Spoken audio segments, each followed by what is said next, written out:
Hello, welcome back to Disco Elysium. It's me, aproustian, and I actually don't have that much I can do right now, task-wise. I need to roam the streets to sniff out some comrades.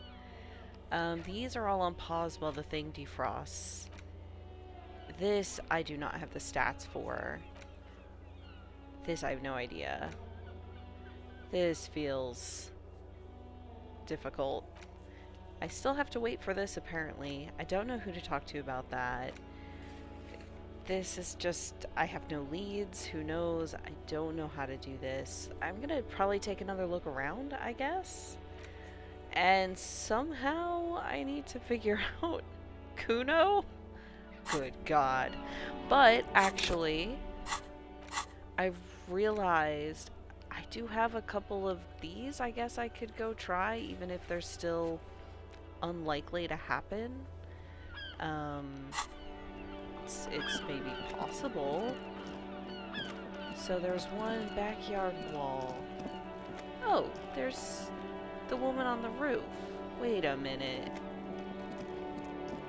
Can I get up there? I think that's the woman I talked to maybe at the very beginning of the game, who had the room near me. Wait. No. Something about this bunch doesn't smell right. What do you mean? Aren't they Everett's guys? They are, but they don't seem too keen to talk with you, do they? No, but would I expect them to? No, they don't. Glenn seems to be contemplating grievous bodily harm while he massages his raw knuckles. In the far back, Eugene is doing his best to ignore you. Meanwhile, Fat Angus keeps shooting you furtive glances and mumbling uneasily to himself. And from his perch at the end of the table, Titus Hardy himself stares at you with a cold contempt that makes you want to leave the cafeteria straight away. Besides, you're pretty sure they consider themselves social democrats. Okay, I'll look somewhere else then. Oh, they're not communists, that's why. That's funny. Oh yeah, and then there's these two. Something's going on with them. I don't know what. What's this? The panos are so thinly sliced you can see through them. Sure. Buddy, I've The talked man to you ponders his before. cooking utensils and gives you a little nod, acknowledging your presence. I feel like I asked this before. Do you know what's behind the door? He looks up at you, then looks away quickly, shrugging and muttering something to himself.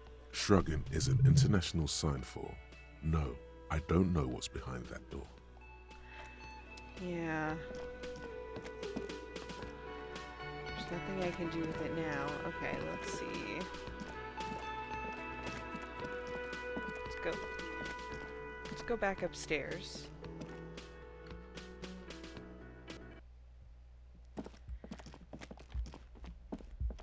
The door is closed. Try the handle. This door can only be opened with a key or from the inside. Not. There is no answer. You hear the shower being turned on. Somewhere inside, a tremendous loneliness comes over you. Everybody in the world is doing something without you. Huh. I'm so alone. Let's face this feeling. The door is indifferent to your loneliness. The world does not care. Alright. This is Kim's room. This was my old room, which I don't think I can get in unless I pay. Oh. I can get back in? Kim tries not to look at your broken down bathroom door. Yeah. I'm just surprised it let me back in. The fan stands still. Oh, pull on The the switch fan. must be broken because nothing happens. The air in the room is starting to feel like vaporized urine. Pull on the light bulb. The lights are on. Huh. I guess that happened. I don't know why I was hoping to be able to get like upstairs, because there's that woman up there. I don't don't know how you would do that. Because you can't get there from here. Like, it looked like she had a door through her room?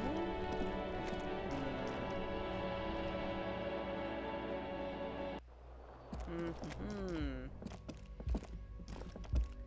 Like, wait a second. There isn't, Oh. Kim also tries not to look at the pile of taped viscera on the carpet, or the weird suitcase on the hat rack, or the potted plant dying in the corner. But it's all just too morbid to ignore. Sorry for bringing you here, Kim. The man is finding it hard not to trip on the tape, and not to send any of the bottles rolling across the floor, where unidentifiable sludge makes it hard for him to breathe. Smells of vomit in here.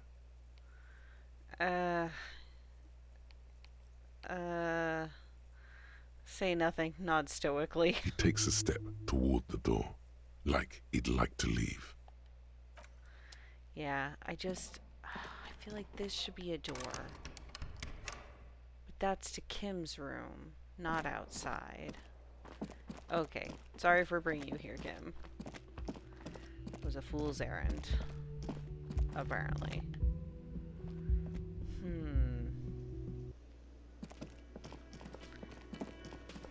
Okay. If I talk to this person? Hi, gendarme. Another rendezvous. Oh, the smoker on the balcony, right here in the Whirling in Rags. I'll play it cool. Hi. Hi. So what brings you here? Interesting. Oof, low here. What are you doing here? Admiring the atmosphere. What about you, officer?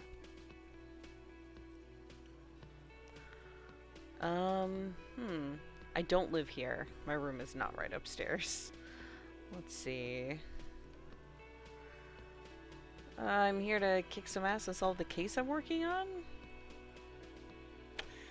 I'd like that to be true, but honestly, I don't know what I'm doing here. I just go wherever life takes me.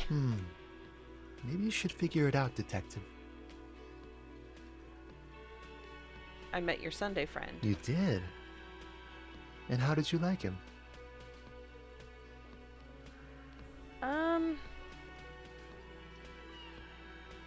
I didn't. He's a government official. I don't trust governments. Ah, shoot. Why not? Let's see. Huh. Who is he? A visitor from the first world. He's not like you and me, gendarme. He can always return. He smiles, and his smile seems melancholic. Return where? To his opportunities in Occident, sur la clé. Still, his coming and going brings some life to the village. He breathes in and keeps his lungs filled for a moment before letting it out. Or is it just money? I don't know. He stares at the bar. What are you two? Friends, I told you. Sunday friends. Friends who like to get together from time to time. What does it mean, a Sunday friend? I mean, I have a guess. That he won't be there when times get tough, I guess. Is that even a friend? It is. On Sundays. He smiles. Huh. Why was he staying at your place in the middle of the night? He has keys. And he likes the view. To the sea, I mean. He waves gently with his cigarette-holding hand. Sure. What about me, gendarme? I'll try this, I guess. Could he be What? a member of the homosexual underground? Yeah. Duh. Yes, this man is definitely one of the homos. Oh my I've seen goodness. them homos with my own eyes. Just pointing it Harry. out. We're not talking about some kind of cult with members here. You made it up.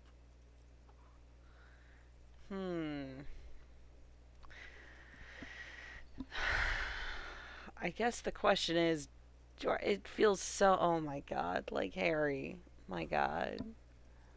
Like, oh, it just feels so rude to say it this way. But I guess I will. The homosexual underground? The smoker sits up immediately, his eyes wide with amused surprise. A honeyed smile lingers on his lips. Why, yes, I am, officer. Why? Do you want to investigate? Um, sure, I'll hear about more about it. Oh, it's a pleasure group. A sub rosa pleasure group congregating in cellars under the cover of night. Saturday night.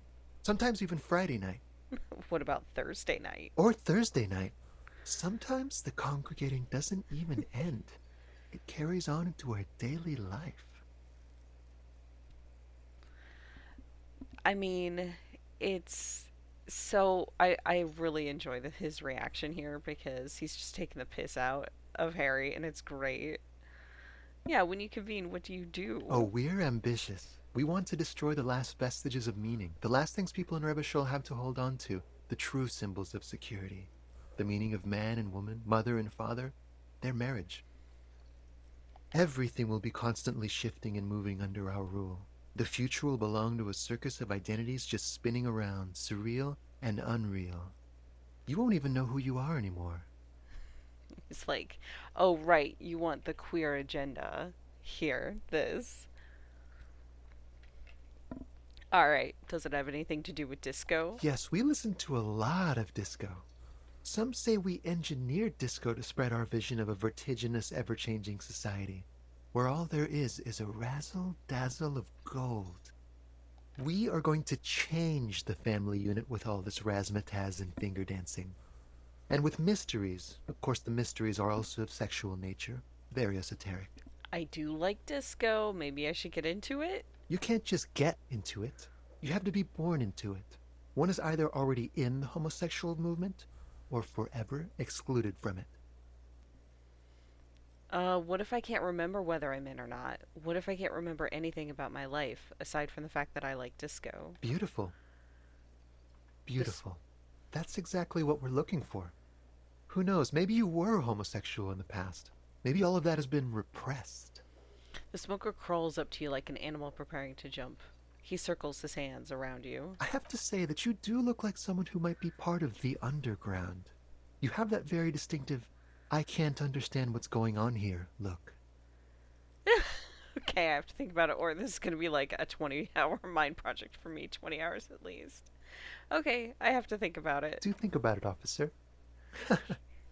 He starts laughing and leans back against the counter. Oh, it's going to be like a 24-hour mind project for me, 20 hours at least. Absolutely wonderful. A man like Fantastic. you can figure out his sexuality in a working day. It won't be 20 hours unless you want to enter the heightened realms of the phantasme erotique afterwards. It may be 20 hours or more, but that would be on your own time. Alright. Bye-bye, gendarme. Alright, well, I have a new thought.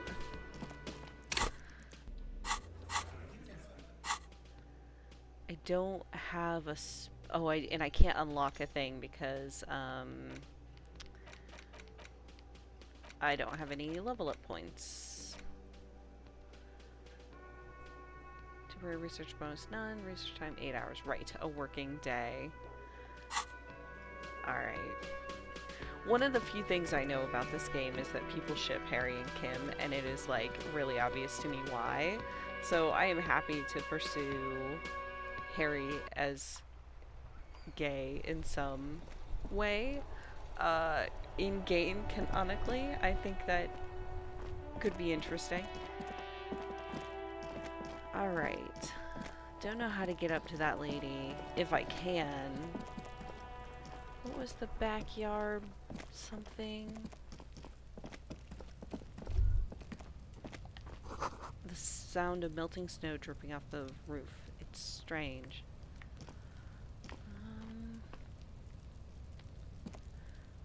Huh. Maybe that's where the back passages of the whirling in rags through the kitchen. Maybe that's what leads me up there. How would I get there? I can't get through the door in the kitchen.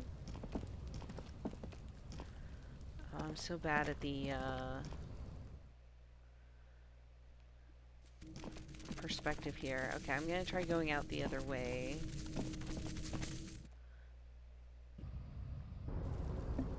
so that I'm up here again. I don't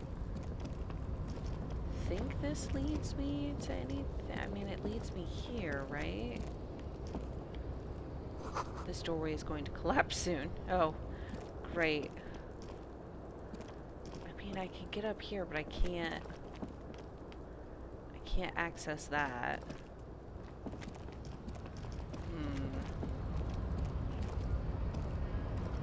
And there's the harbor.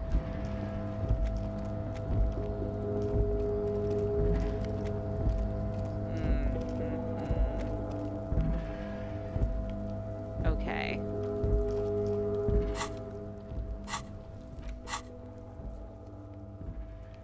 Like, I don't know what the backyard wall is. Okay, but I do know what the barbell is. Alright. How do I... Okay. Shoot. How do I... fast travel? I was like, I know what will be faster is fast traveling. Yeah, only if I can manage it. This is just going through those, but I don't know how to tap through the, I've got a bunch of these, I guess. I don't know, I don't remember how to tab through the different, fast travel things. So, we'll just go back the long way.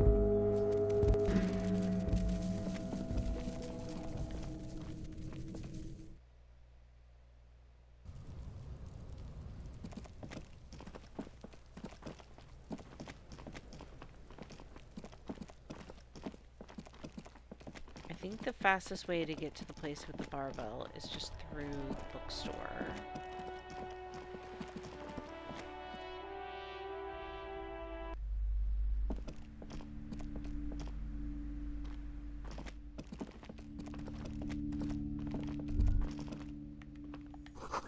Looks like Yum Le Million, that hair poster. Oh! Yeah, okay, so that's that singer, artist. Okay.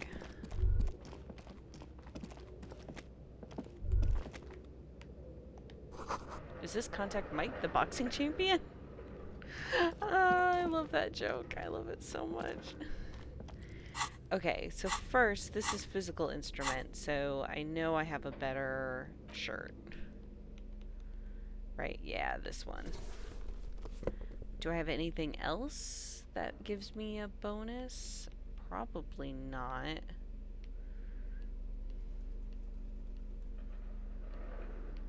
I never can remember. Pain threshold. Oh yeah, I haven't worn this armor. It feels a little bit like overkill. That's -2 physical instrument. That's not good. Okay. The barbell waits patiently on the floor, like a dog for its master. Okay, well, I guess I'm at even odds. Nope. Of course not. I'm gonna lose a health.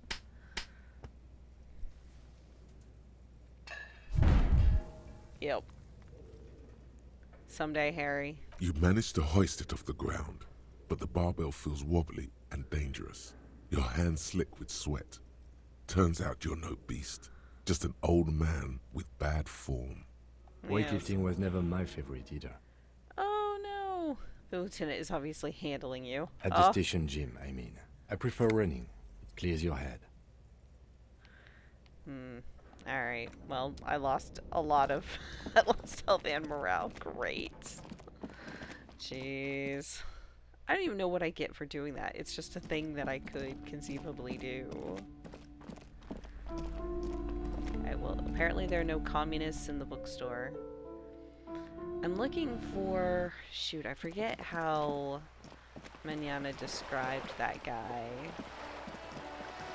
I could come this way.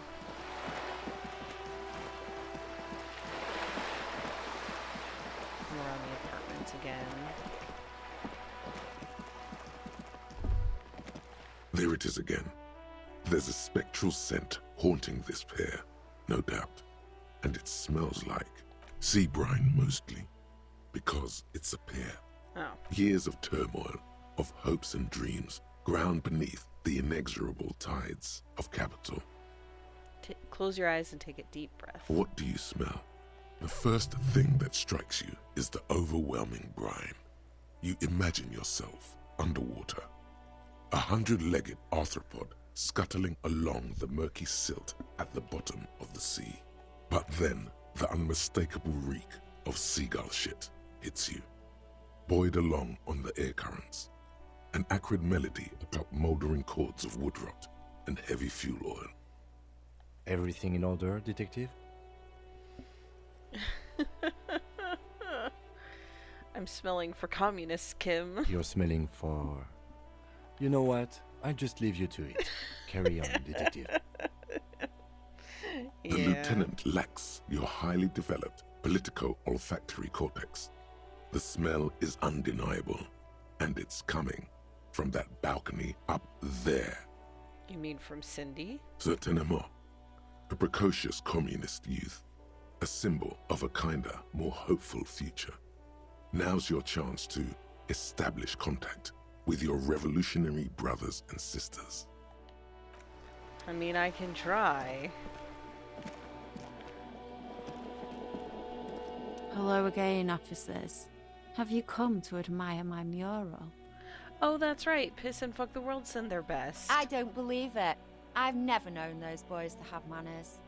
That's right. Cindy the Skull. I forgot. The bemusement in her voice doesn't fully mask genuine tenderness. They seem to hold you in high esteem. They'll never be skulls, but their hearts are in the right place.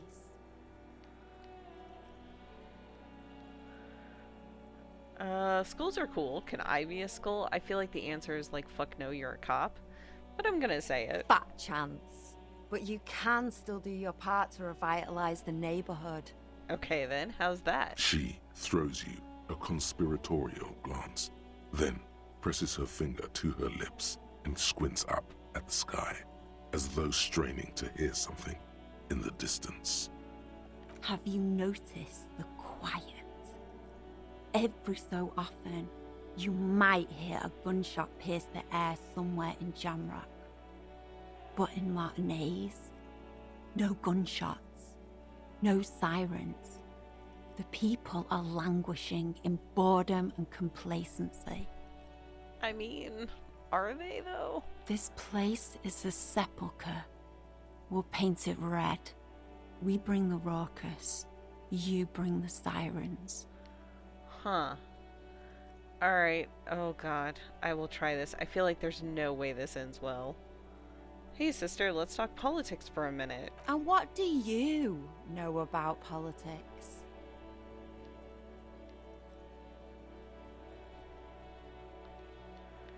I'm looking for comrades to help me fire up the great Mazovian sausage grinder. Will you help me? The girl erupts in a cackle that seems like it should belong to a much older woman.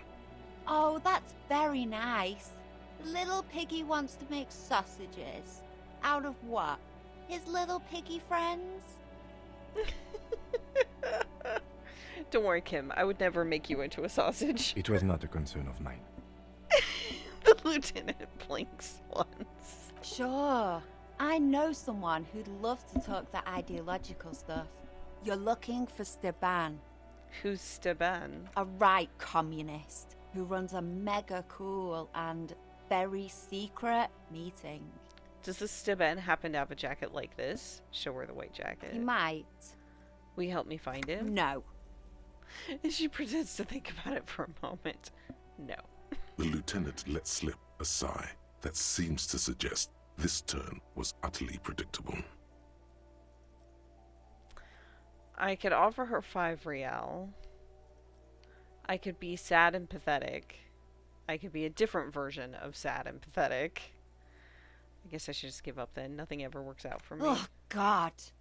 If he isn't the saddest pig in the world. I know, I'm trying to lean into it. Feel really bad for me, Cindy. Feel really bad for me. Incidentally, The Saddest Pig in the World is the title of a popular Gottwaldian children's book, written and illustrated by Moritz Metzger.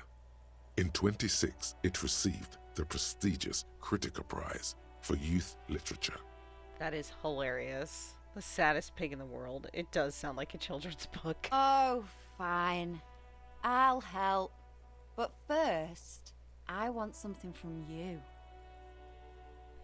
What's that? A wicked grin extends across her face. Okay. Oink for me, piggy. Just once. Oh, I'll start with this, but yeah, I'm willing to have Harry do whatever. Come on, this is no way to treat your revolutionary brother. Wrong! This is exactly how I treat my little brother. Alright, reluctantly. Oink oink. There, that wasn't so bad, was it? The lieutenant, needless to say, is not impressed. Sorry, Kim, this has been a day of not impressing Kim. Sounds like you're really serious about meeting Steban. It's touching. Sort of. Steban's group meets only at night. In an old room in these apartments here. It just so happens you're in luck. Their weekly meeting is tonight. Poke your snout around sometime after 10 p.m. and you might just find them. Okay, awesome. What else can you tell me about this Steban? Just that he's a real communist. Not like the play acting you've been doing. The rest, you'll have to see for yourself. That's very helpful. Thank you, Cindy. Hold on. You didn't think it would be that easy, did you? I mean... See, Steban's a bit on the paranoid side. He's got all these mega secret passphrases to keep out infiltrators and the like. You can't join the meeting without one. The lieutenant clears his throat. Not to interfere in your personal errand, but I wonder whether it might have something to do with that phrase Mañana mentioned overhearing. Oh, right. Good thinking, Kim. The lieutenant nods. Shit, what was that phrase? Guess this is what happens when two pigs put their heads together. She seems slightly disappointed. That's enough. Off with you then. Okay, I hope it tells me what that phrase was, because I do not remember what Mañana overheard.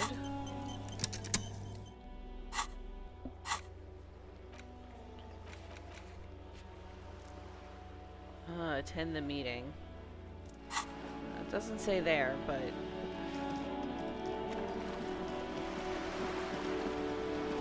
Well, I do have some time before 10 p.m. I could go back and rewatch my video. Alright, let's see how you're up. You're back. Joyce. Good. What can I help you with?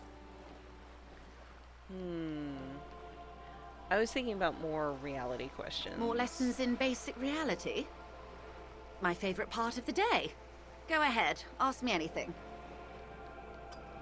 Okay. What is reach for something fundamental? Okay, let me ask well, I'm gonna try this. What is think of something close to you? Esprit de corps. 6 kilometers southwest in the Valley of Dogs, Junior Officer Chad Tilbrook takes aim at a rabid black dog licking its wounds in the grass. To his left, his partner, Emil Mullins, whispers, "You heard what happened to Tequila Sunset in Martinaise?" "Yes, he lost his mind," Tilbrook answers, fingers on the trigger. "Don't worry, Emil." He pulls it out slowly. Slowly now. He'll find it again. We always do. What in the world? What am I? You? You're an officer of the RCM. She says energetically. The Revachol Citizens Militia? Preciso mundo. Good. And what is the RCM? Nothing more nor less than the de facto law enforcement body of post-revolutionary Revachol, detective. Yes, we are the Revachol Citizens Militia. The lieutenant steps in to make a gesture encompassing you both. He's being sarcastic.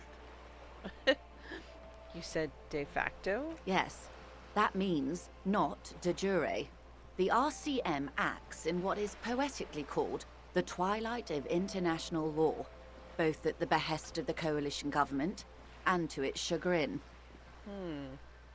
What do you mean? The RCM's responsibilities are defined by the Emergency, Wayfarer and Aliments Acts, 3 pieces of legislation keeping the city in a, let's be honest, laissez-faire stasis to the benefit of foreign capital. I see. They're not nailing things down because it benefits other people, but not necessarily the city itself. All 3 are good to know when we are out policing. Huh. So I'm basically going to avoid this subject and ask the next question, this line of inquiry.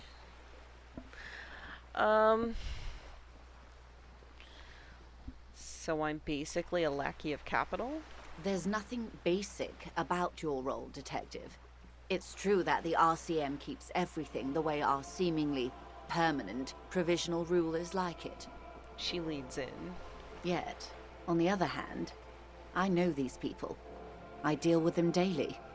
Let me tell you, dear, they are not fans of you. Why? The post-revolutionary decade was a disaster for the coalition government. Revachol in the 20s was hell, especially on the west side of the river.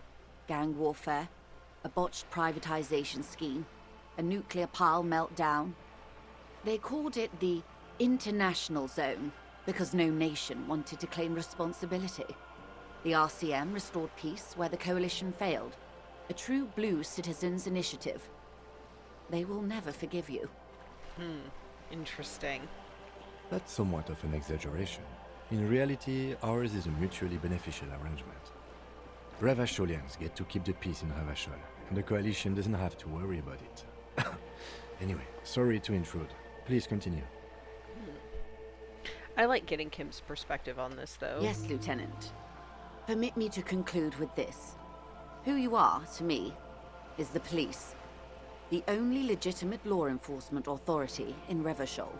Alright, well, thank you. And if those authorities drink so hard they need help recalling the basic terms of reality, well, I'm here to help. Okay, that's all for now. Glad to have been of assistance. The little that I know.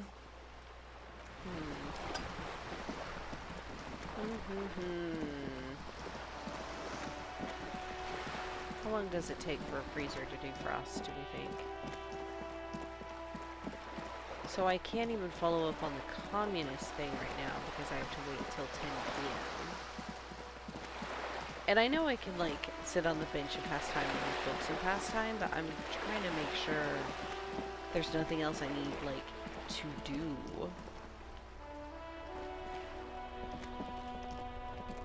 And I'm just not sure. Like, I'm like, is there anything else, anybody else I need to run into?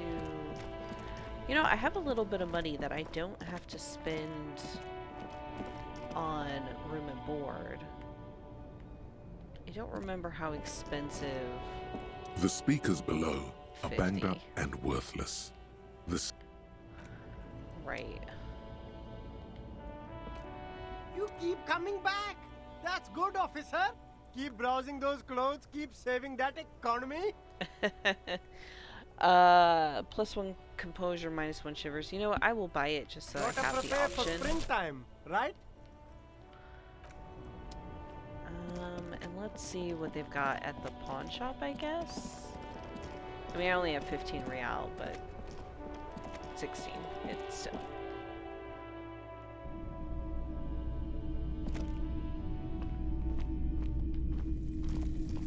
You see rows of toy soldiers guarding the rest of the trinkets displayed on the table. Some on horseback, others in rags, others yet in bright blue uniforms. All are stern and unyielding in their duty.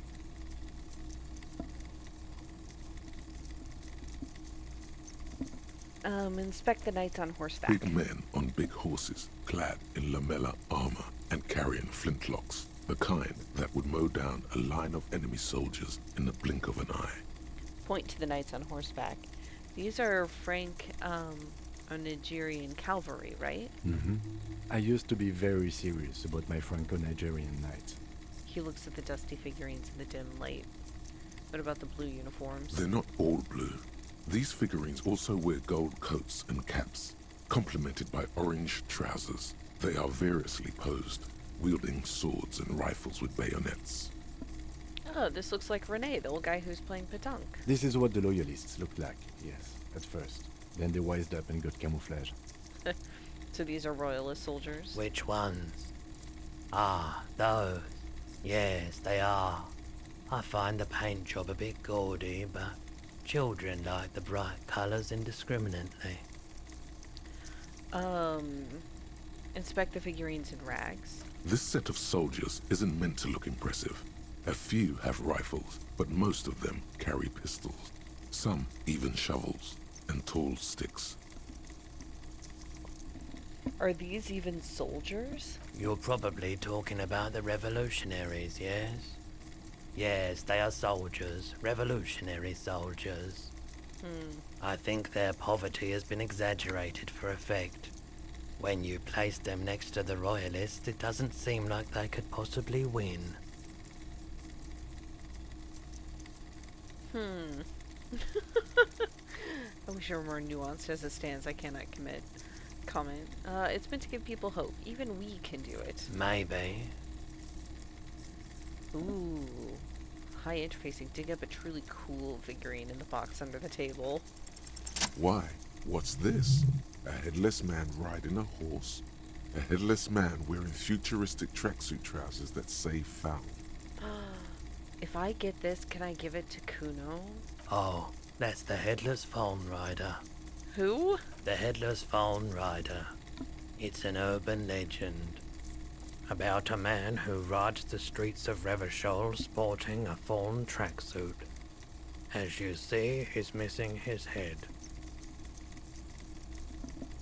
He points at the decapitated figurine. Okay, when I was trying to dig up a cool figure, this is not what I expected. 50 cents. Bargain price. I'll throw in the tiny cap too. I think he's looking for it, or something. That part of the story has many interpretations.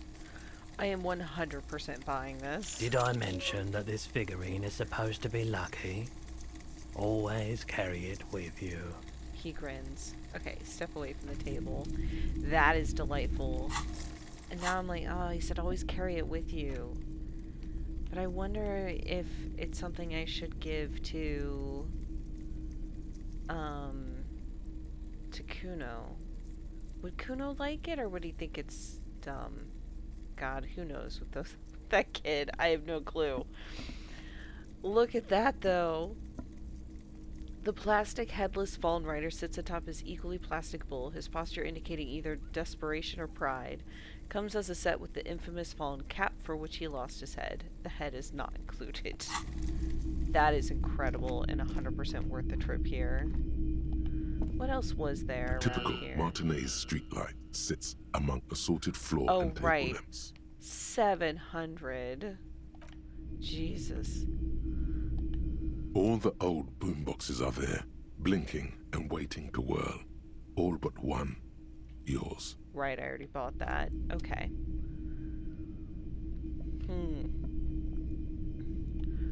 Awesome. What was this?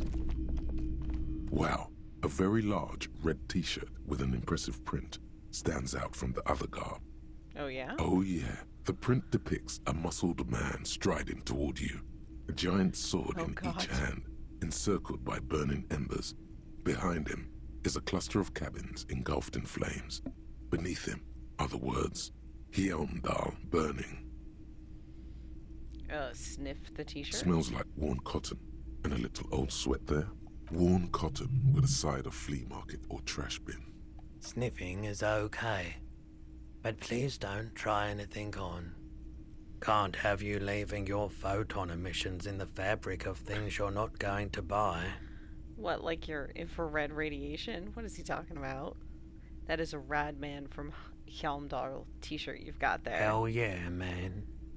I don't usually carry printed tees, but this one was just pure exemplar. Huh. I love the shopkeep sounds enthusiastic. I guess for the shopkeep he does. Alright, we have a lot in common. I'm a big fan of the man from Helmdall too. I wouldn't go so far as to say that I'm a fan, but I do think the Yomdalaman saga is an integral part of our shared reality. Sure. Most people don't think that the man from Yomdal really existed, but they're wrong. What do you mean he was real? I mean, even if the man from Yomdal didn't exist before the adventure novels, the stories have made it so that he has. It's simple, really. Okay. He sounds incredulous. I'm kind of with you, Kim. You sound skeptical. It's not that complicated. All that's required is a more robust understanding of cause and effect. Besides, I've been to Kotla, though not quite as far north as the Helmdal, and watched northern lights travel across the sky. Very unique, energetic tides there. It's for the best, because Eamdal is not a real place, and thus he could not have gone there. Indeed. His theory isn't exactly incoherent, but its logic does suggest some unusual neural activity. Alright, Interesting. how much are you selling the t-shirt for? 2 real. That's dirt cheap. Can you just give it to me for free then? But why? I'm a broke cop without a cent to my name. I sympathize, I do. But this is a for-profit enterprise. Okay, I've thought it over and I want to buy the t-shirt. Welcome to Helmdal, officer. Alright, here I am going shopping. Let's see. Oh yeah, my windbreaker, right? Composure, but -1 shivers. Because it cuts you off from the world, which is interesting.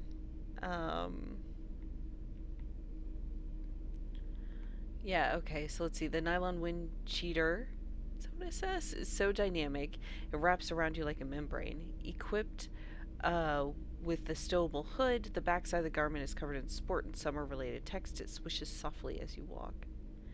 The man from Helmdal is standing in front of a burning village, dual-wielding his ever-present Zweihanders. His muscles look ready to burst out of the two-dimensional print and into your three-dimensional life. Incredible.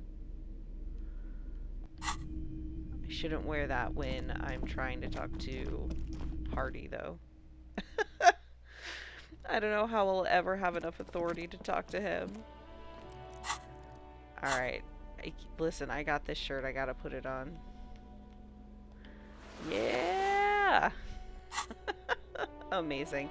Okay, well that's actually all I've got time for today. I'm a little bit of a aimless episode, I suppose. I'm still trying to figure out exactly what I need to get done right now in the game.